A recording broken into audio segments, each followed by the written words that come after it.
नमस्कार। आज थोड़ी सी एक अलग चर्चा है।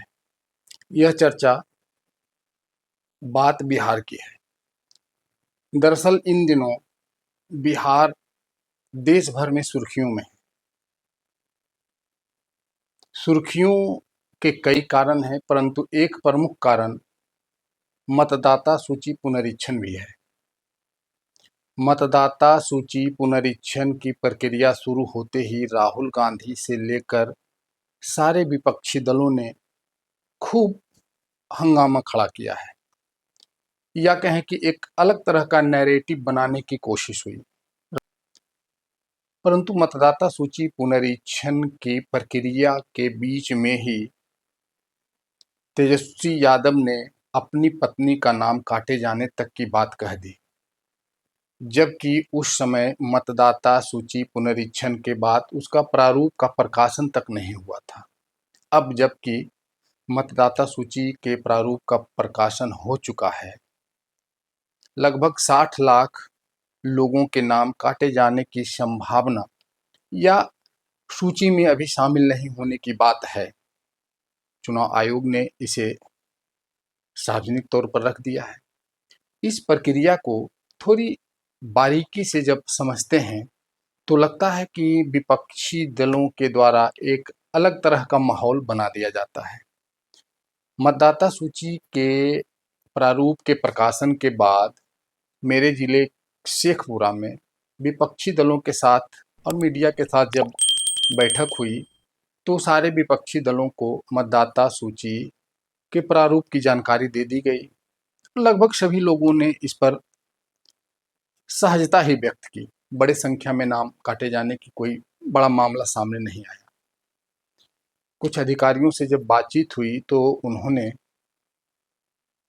थोड़ी गंभीरता से इस बात को बताया कि राजनीतिक चर्चाओं से हटकर मतदाता सूची के प्रारूप प्रकाशन के बाद जो नाम कटे हैं, लगभग 5-6%, उनमें से मृत लोगों का नाम, या जो यहाँ से अस्थायी रूप से चले गए हैं उनका नाम, या जिनका 2 जगह नाम है उनका नाम, या कुछ बेटियों जो शादी करके बाहर चली गई उनका नाम शामिल है, जो वास्तविक रूप से हटना ही चाहिए, कटना ही चाहिए। उसके बाद भी 1 अगस्त से 1 महीने तक अब इसमें दावा आपत्ति की प्रक्रिया शुरू होगी। जिसका नाम कट गया वह अपने नाम काटे जाने को लेकर वहां दावा करेंगे। वो बताएंगे कि मेरा नाम वोटर लिस्ट में क्यों नहीं है और आना चाहिए। उनका फिर कागजात लिया जाएगा और नाम जोड़ा जाएगा। यह कोई इतना बड़ा मामला नहीं है कि राष्ट्रीय स्तर पर वोट की चोरी चुनाव आयोग पर लग जाए। सुप्रीम कोर्ट में भी यह मामला गया। सुप्रीम कोर्ट ने भी इसे बहुत ही सहज रूप से व्याख्या कर दिया। खैर, विपक्ष का काम राजनीति करना है। विपक्ष राजनीति करेंगे, परंतु इसी राजनीति में तेजस्वी यादव फिर एक बार बैकफुट पर आ गए। जिलाधिकारी पटना के द्वारा सूची में उनका और उनकी पत्नी के नाम का जिक्र का पूरा सूची जारी कर दिया। अब समझिए कि इस तरह की हल्की राजनीति को आज के डिजिटल मीडिया के युग में बहुत दूर तक लेकर नहीं जाया जा सकता। ऐसा नहीं है कि बिहार में कोई समस्या नहीं है। बिहार में समस्याओं का अंबार है और वह जन सरोकार से जुड़ी है, परंतु उस मुद्दे को लेकर विपक्ष बहुत गंभीर नहीं दिखता। बिहार के आसन्न चुनाव में विपक्ष के बाद पास यदि मैं कहूं कि कोई बड़ा मुद्दा नहीं है तो यह कोई अतिशयोक्ति नहीं होगी। इसको समझने के लिए एक आम बात यह होती है कि लोग कहते हैं कि बिहार 2005 के पहले पंचवर्षीय योजना में स्वर्णिम काल के रूप में था। अब उसमें थोड़ा सा गिरावट आया है या उस तरह से फिर कुछ नहीं हुआ। परंतु एक चर्चा मैं यहाँ कहूँगा, जैसे हम बिहार में रहते हैं और जो लोग बिहार में रहते हैं उनको चीज़ों को देखना चाहिए। जैसे कि हम कहते हैं कि इस दौर में, इस 5 वर्ष में बिहार एक नए रूप में है। जैसे मेट्रो की परिकल्पना साकार होने वाली है। आ, कहें कि एक मैरिन ड्राइव जो पटना में बना है, गंगा के किनारे किनारे, जेपी पथ, वह अकल्पनीय था। उससे होकर जो भी गुजरते हैं उन्हें लगता है कि ओह, यह बिहार में संभव कैसे हो गया, इसकी कोई कल्पना तक नहीं कर सकते थे। 28 जुलाई को बिहार के पटना या पूरे बिहार में मूसलाधार बारिश हुई। उस दौरान मेरा भी पटना जाना हुआ। पूरा पटना डूबा रहा, कहीं कमर भर पानी रहा हुआ, समस्या हुई और खबरें भी बनी। खासकर सोशल मीडिया पर खूब खबरें तैरने लगी। परंतु मैं स्वयं उस दिन ही पटना गया। मैरीन ड्राइव पटना के लिए वरदान है। एकदम ऐसा लगता है जैसे यह कोई बिहार की राजधानी नहीं है और पटना के इस किनारे से उस किनारे तक सहजता से पहुंचा जा सकता है। जाम की समस्या आदि इत्यादि सब खत्म हुई है, सभी कुछ खत्म हो गया है, सब कुछ अच्छा अच्छा है, ऐसा मैं नहीं कह रहा। परंतु इस दौर में भी बदलाव हुए हैं। सड़कें बनी हैं, फिर से बड़े बड़े हाईवे बने हैं। जैसे कि पटना से फिर निकलिए मोकामा की तरफ तो 4 लेन एकदम धड़धड़ा कर मोकामा कुछ ही घंटों में।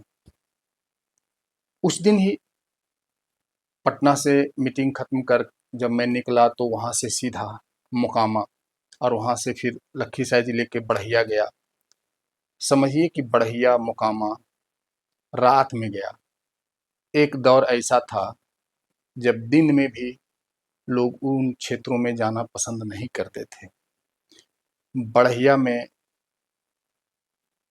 एक पारिवारिक समारोह में शामिल होकर मैं लगभग आधी रात को 10-11 बजे वहाँ से टाल क्षेत्र होते हुए अपने जिला में प्रवेश करता हूँ। 11 बजे होंगे। वह घाट कुसुम्भा और बढ़िया का टाल, जिसमें दिन में भी जाना लोगों के लिए कल्पना नहीं किया जा सकता था। उस रोड से प्रवेश कर अच्छी सड़कें, मैं अपने जिला में प्रवेश करता हूँ घाट कुसुम्भा। आधी रात को सड़कों पर मवेशी मिले, आदमी नहीं मिले। एक जगह पुलिस वाले भी, कोरमा थाना की पुलिस मिली, परंतु कहीं डर नहीं लगा। आराम से 30 किलोमीटर की दूरी आधे घंटे में तय कर लिया और मैं अपने घर आ गया। कुल मिलाकर मैं यह केवल कहना चाहता हूँ कि बिहार बदला है और इसको नीतीश कुमार ने बदला है। स्वास्थ्य कारणों को लेकर नीतीश कुमार की आलोचना हो रही है। विपक्ष इसे मुद्दा बना रहा है, बनाना भी चाहिए, परंतु नीतीश कुमार ने बिहार के लिए जो किया है उसे कोई भुलाने के लिए तैयार नहीं है।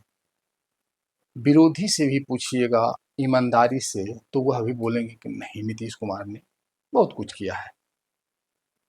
तो जब किया है तो थोड़ी सी स्वास्थ्य कारणों के लेकर इतनी आलोचना हो रही है, कई लोगों को यह बात खलती है।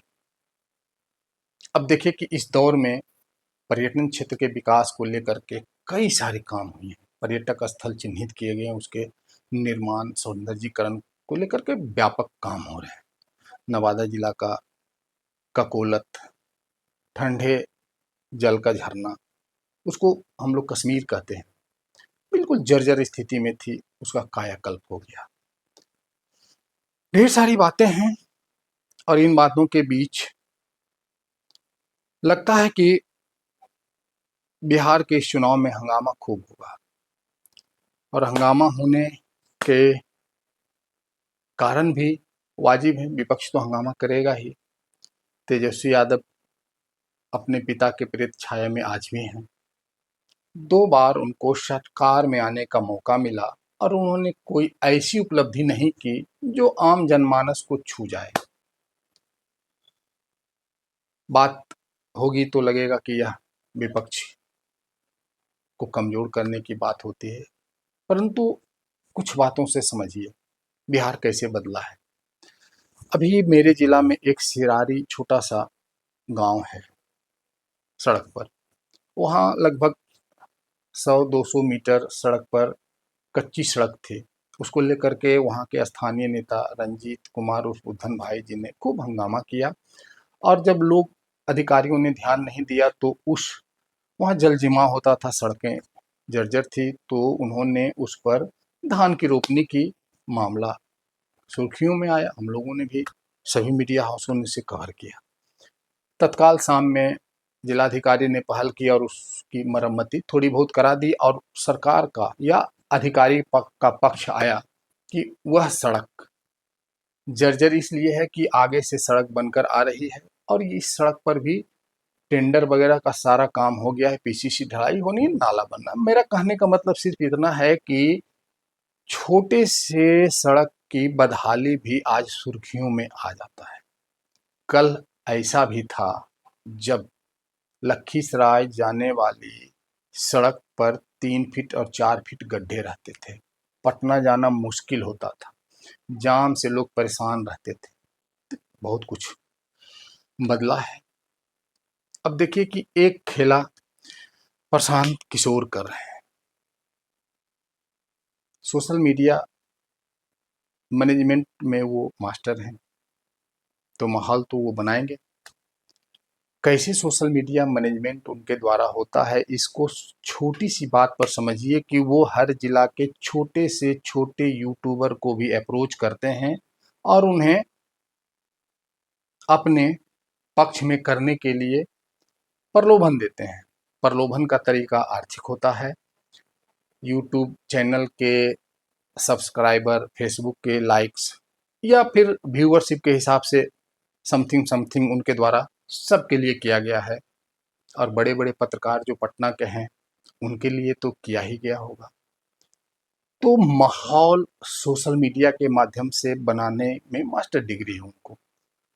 अब उस माहौल को और मजबूत करने के लिए, जमीन पर दिखने के लिए, वह जहां जहां सभा सम्मेलन पदयात्रा कर रहे हैं वहां भीड़ भी दिखाई जाती है और लोग इससे इन्फ्लुएंस हो रहे हैं। उनको लगता है कि प्रशांत किशोर की सभा में भारी भीड़ है, शायद ये कुछ खेला कर दें। उनके साथ अच्छे लोग भी जुड़े हैं और बिहार एक दौर से गुजर रहा है। मैं जब सूक्ष्मता से देखता हूं तो इसमें भी कहीं न कहीं खेला है बाजारवाद का। जैसे कि जिस जिले में प्रशांत किशोर की सभा होती है उसके आसपास के सभी जिलों के विधानसभा प्रत्याशी सक्रिय होते हैं और अपने शक्ति प्रदर्शन के लिए गाड़ी, आदमी, भोजन, खाना सब कुछ व्यवस्था करके वहां पहुंच जाते हैं। यह स्वतः स्फूर्त नहीं है। हालांकि यह भी बात होती है कि अन्य नेताओं के सभाओं में भी स्वतः स्फूर्त नहीं होता है, वहां भी लोग ले जाए जाते हैं। बात सामान्य हो गई तो फिर प्रशांत किशोर की सभा की भीड़ भी स्वतः स्फूर्त नहीं है, मतलब कि वह वोटर हो, इसमें संदेह है। जैसे ही बिहार में विधानसभा का चुनाव नजदीक आता है, लालू यादव मुख्य मुद्दा में शामिल हो जाते हैं। बीजेपी आज तक कोई ऐसा मुद्दा नहीं बना सकी है जो लालू यादव के मुद्दे से इतर हो।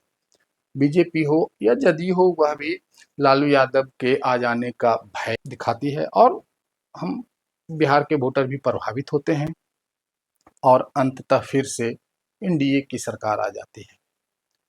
हालांकि गठबंधन की राजनीति में नीतीश कुमार के इधर उधर जाने से बात बदलती है, कुछ परसेंटेज की बात होती है तो खेला होता है।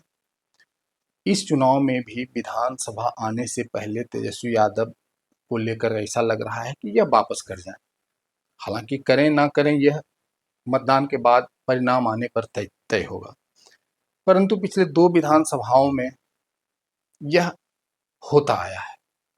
विधानसभा चुनाव में तेजस्वी यादव और उनकी टीम इतनी एग्रेसिव होती है कि लगता है कि यह वापस करेंगे, और जितना एग्रेसिव होकर तेजस्वी यादव यह करते हैं उतने एग्रेसिव होकर के आम लोग उन्हें रोकने में आम लोग इन सेंस की विपक्ष का वोटर अलग और एनडीए का वोटर अलग, जो इधर उधर है वह भी एकजुट होकर के उनको लगता है कि इन्हें रोकना है और वो एकजुट होकर के तेजस्वी यादव को रोकने में लग जाते हैं। परिणाम सामने है, उनको रोक दिया जाता है।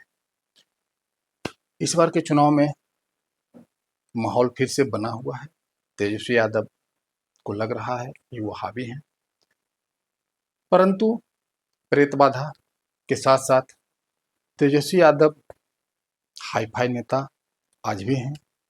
अपने पिता के जैसे जमीन पर जुड़कर राजनीति करना उनसे नहीं हो सका।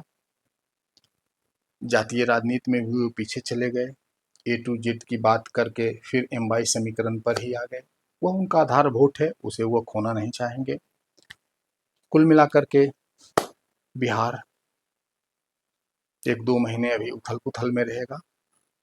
मुद्दे गर्म होंगे, कुछ ऐसे मुद्दे भी बन जाएंगे जो बाद में फुस साबित होंगे। परंतु एक बात मैं यह कहना चाहूँगा, घर अंधेरा देख तुम आकाश के तारे न देख। यदि आपके घर में अंधेरा दिख रहा है तो निश्चित रूप से सरकार दोषी है, परंतु वर्तमान सरकार सक्रिय है। नीतीश कुमार की आश्वस्तता से अलग वह भी सक्रिय हैं। लगातार उद्घाटन, शिलान्यास इत्यादि कार्यक्रमों में वो जा रहे हैं। जीविका का कार्यक्रम हो, जिला में कार्यक्रम हो, सक्रियता दिखाकर यह बता रहे हैं कि वो स्वस्थ हैं। यह बड़ी बात है, इसमें हम नहीं जाएंगे। परंतु बिहार सरकार ने इस बार पाले को अपने पक्ष में करने की जो रणनीति बनाई है वह वही है प्रलोभन का। सबसे पहले सामाजिक पेंशन, वृद्धा विधवा पेंशन को 400 से बढ़ाकर 1100 कर दिया। फिर इसी तरह से रसोईया, आंगनबाड़ी, आशा इत्यादि बढ़ाया गया। स्कूलों के नाइट गार्ड के मिलने वाले मानदेय को दुगना किया गया। यह बता रहा है कि नीतीश कुमार भी इस बार अपने एजेंडे पर मजबूती से आगे बढ़ रहे हैं और थोड़ी बहुत कमियों को इन प्रलोभनों के माध्यम से दूर करेंगे। नीतीश कुमार ने बिहार को बदला है और इस बदलाव को फिर से भजाने के साथ साथ एक राजनीतिक चाल भी चली गई है। कितना सफल होगा यह चुनाव के बाद पता चलेगा। फिलहाल सोशल मीडिया पर जो मायावाद है वह पैसा बोलता है का माया है। चाहे प्रशांत किशोर के लिए हो, चाहे तेजस्वी के लिए हो, या सरकार के पक्ष विपक्ष जैसे भी हो, तय आम लोगों को अपने बुद्धि से करना पड़ेगा। मायावाद से अलग जो आम आदमी है वह इन चीज़ों को तय करना जानते हैं और वो समझते हैं कि वास्तविक चीज़ क्या है। धन्यवाद।